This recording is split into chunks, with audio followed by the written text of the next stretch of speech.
friends, welcome back. Today, as promised, I will be showing you my latest painting, but before I actually get to that, I wanted to talk to you a little bit about it because this is the first time that I've used both the color cubes and the deck of worlds, and that seemed like a good enough reason, honestly, to actually talk a little bit more about the process of how I did this, rather than just showing you the painting and talking about kind of my thought processes behind it, but a little bit of how much help, honestly, both the color cubes and the deck of worlds were in this painting, because this is not something that I ever would have considered painting, and just having these little prompts built in through both deck of worlds and color cubes really made this painting in general. Like, this is not something that I would have thought to paint. These are not colors I would have thought to put together. And I really, really like how it came out. I am super pleased. I'm super thankful that I went ahead and got both of these tools. I think they were incredibly worth it. Even if this is the only painting I get out of them, it was worth it because I love this painting. It turned out so cool. But let's start again with just talking about the deck of worlds and the prompt that I came up with. So I didn't do the prompt that we made in the video a few weeks ago. I ended up doing the one that I had made on my own, which I think was a good thing just because it made it a little bit, I was in more of a creative brain mode when I made it myself. And I think that it just became something that I knew that I could paint and not something that I was just making for a video and I wasn't super sure of. So in case you wondered, yes, I did make that one on the fly in the video. So for what I painted, I started out with the region card was a road, and I haven't really ever done anything like a road before. I have tried to kind of keep humanity out of my artwork for the most part. There's little touches of humanness, but because you have like the fairies that are humanoid, and there's a few paintings that have like the stone walls or like a little path, but I haven't done like a legitimate road before. And I haven't done like towns, I haven't done anything like that because it hasn't really fit with what I'm painting. So when this came up, I just thought, okay, you know what?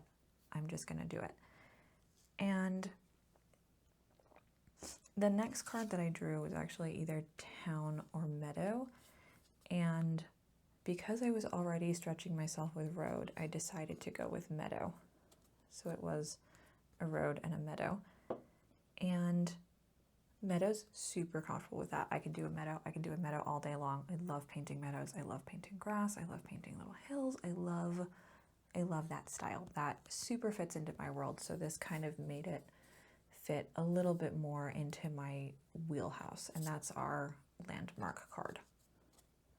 So then I pulled the namesake card, and the options here were without fear, of the moon, of guardians, or hissing. And the one that really stuck with me was of guardians, but I ended up attaching that to the road. So it was the road of guardians in a meadow, like that. I like how these kind of fit together so that you can see what relates to what. I just think that's really fun. These were really well designed. They're also really good quality. I think I would like to put like card sleeves on them just because I did dent a bunch of these because I've had them out for so long, but oh well. Then the next one was the attribute card, which is the blue. And this one was known for healing properties, massive bird colony, famous local delicacy, or a regional dialect. And I ended up going with known for healing properties. That one honestly didn't super make its way into the painting. So it'll go like this. If you're looking at the deck of worlds, it'll look like that. But known for healing properties, I wasn't super sure how to fit that into a painting, so honestly, I skipped it. And in future, I will probably paint something in this scene again, so, or in the same area again, so that's something I could maybe come back to at some point. But for now, it's just there. And I took like a picture of what this little prompt is so that I have it for the future. But then we get to I think we do either Origin or Advent.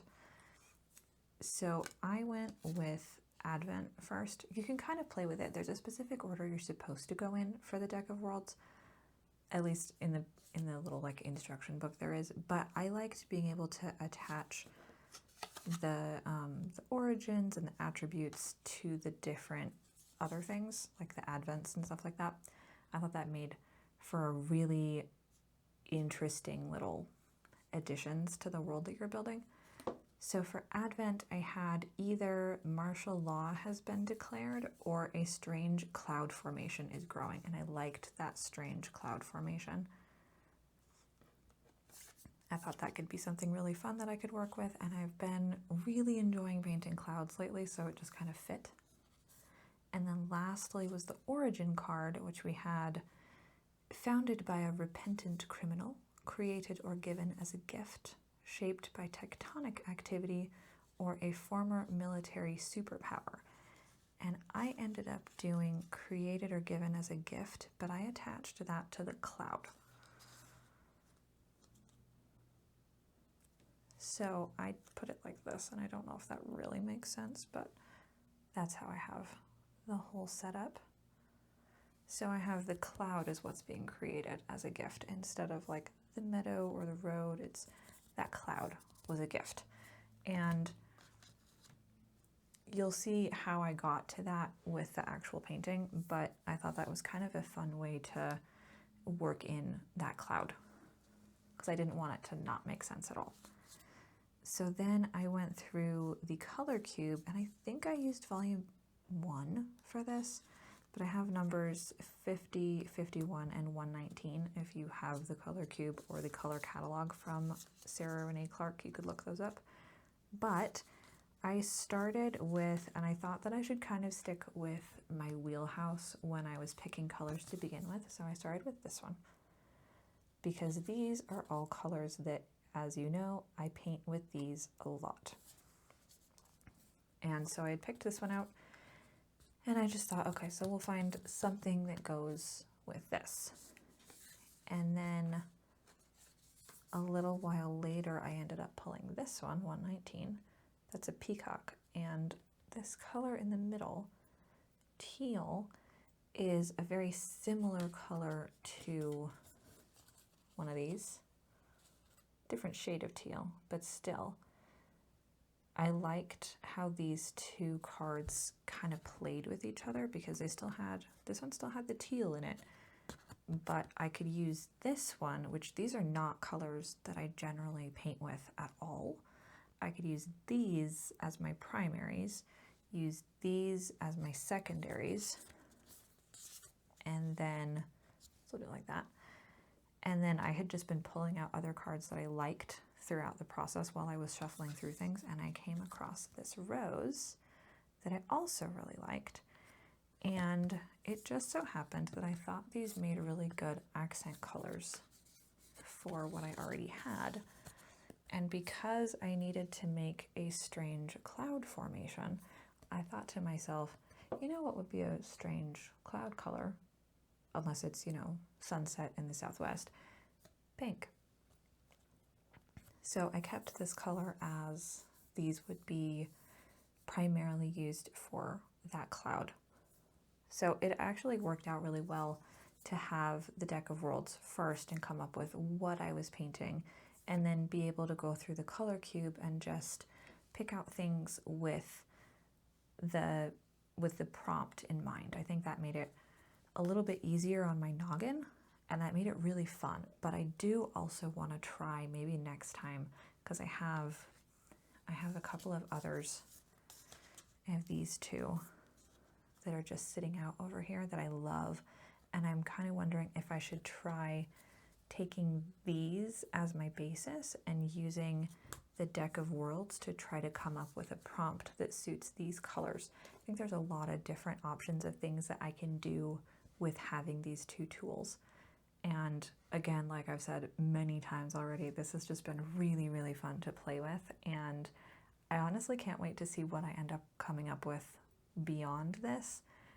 Probably a few of the next videos of the year will be using these, just because this has been really, really fun, and again, I really enjoyed making this painting. But without further ado, let me show you the painting. So this is the painting, which honestly I haven't super come up with a name for yet, but I am tentatively calling it the Wizard Qual, because this is a qual who is in fact a wizard. So starting with the Road of Guardians, I actually thought it was kind of funny that the road ended up the color of this card, but here's our road, which again, I hadn't really ever painted a road before. So this was kind of fun to get to do something like this, and I tried to add some perspective to it, which is not a thing that I generally work a lot with like forced perspective, but I think it came out pretty nicely. And then these three standing stones are actually what I am using to represent my guardians. I don't know why exactly, but when I read the words of guardians, the first thing that I thought of for a fantasy style painting was 3 standing stones. I thought about doing 5, but for the size of the painting and the size of the standing stones and just the scale of everything, I think the 3 actually worked really well. I'm also super pleased with the shapes that I got and the colors that I got, and I just super happy with it.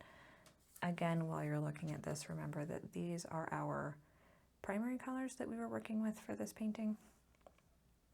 So I have a lot of hunters and olives and some teals and then some navies.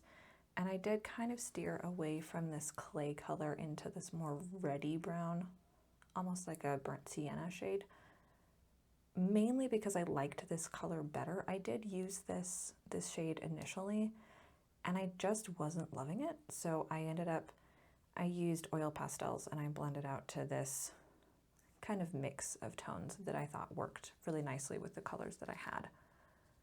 And then of course, this is our meadow card. And then a strange cloud formation is growing. So that's our little funky pink cloud up here that's created or given as a gift. So I have my wizard Qual, who is sending up his little pink magic dots to create this pink cloud, which will do something in further paintings, but we'll get there later. So then back to the color cube, these were the shades that I used as my accents. So you'll see I've got a little bit of this kind of all over the place.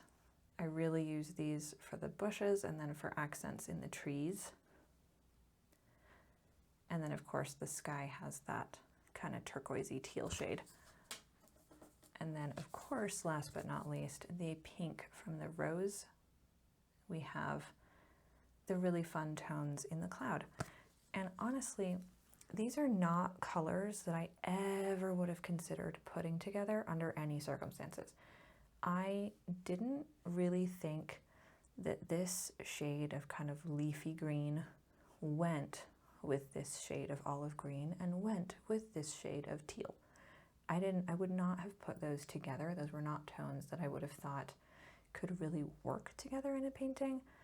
And yet now that I've put this together, I'm really seeing how well different colors can work together, and I'm really seeing how much benefit I'm going to get out of having the color cube, purely because there's a lot of colors that in my little brain don't go together, but in reality, they're seen together all the time, and they do in fact go, and they do look rather lovely side by side. I am, again, thrilled with how this painting came out. I don't think that I could have done this any better. I am absolutely in love with every single detail. I spent, I think, 3 or 4 weeks putting this guy together. I worked on a couple other things kind of interim while I was doing this one, but a lot of my time and effort went into this guy, went into adding a lot of texture, a lot of detail, just a lot of little details that I don't always spend a lot of time on. I actually spent over a week just working on this hill and making it look like a hill, like a meadow, like it has texture and detail, and there's ups and downs, and there's movement in the grass, and it's not that kind of glassy grass hill that I usually paint. This one has texture and movement and life in a way that a lot of my pieces don't generally utilize. Not that my other paintings are bad at all. I actually love my glassy grass look, but for this one, it just felt like it needed something a little bit rougher and something with a lot more texture and form to it. And again, I think that this came out absolutely beautifully. And I had been wanting to paint a quoll for a while. So here he is, my little quoll.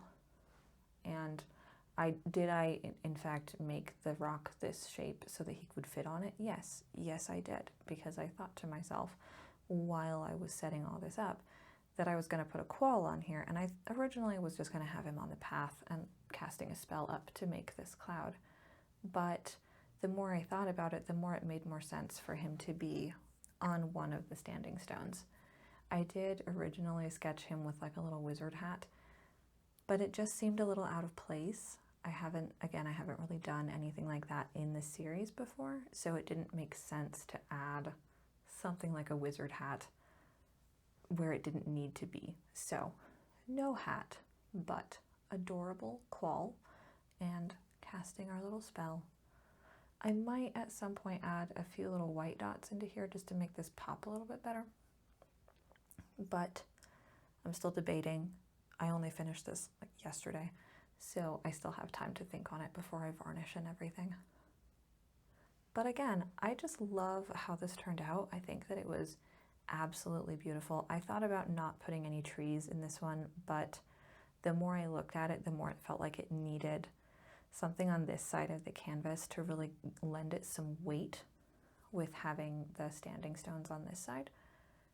I know it was meant to be just a meadow, but this side can be more meadowy and this side can have a few little trees. It can have both, it's fine. It's just a prompt, you don't have to stick to it entirely. But this is our lovely new painting, The Wizard Quoll, and I'm really, really excited with this one. Please let me know what you think. I hope that you guys like it as much as I do. Let me know what your favorite part of this one is, because my favorite obviously is the quoll and the standing stones. I think they just came out absolutely beautifully. I am so looking forward to seeing what I come up with the deck of worlds and the color cubes in future, and what other absolutely amazing pieces we come up with this year, and just see how far we can push the boundaries of creativity and color using these two tools. And yeah, thank you guys so much for watching and for checking out my latest painting. I hope that you love it as much as I do, and I will see you in a couple weeks with a whole new video. Bye!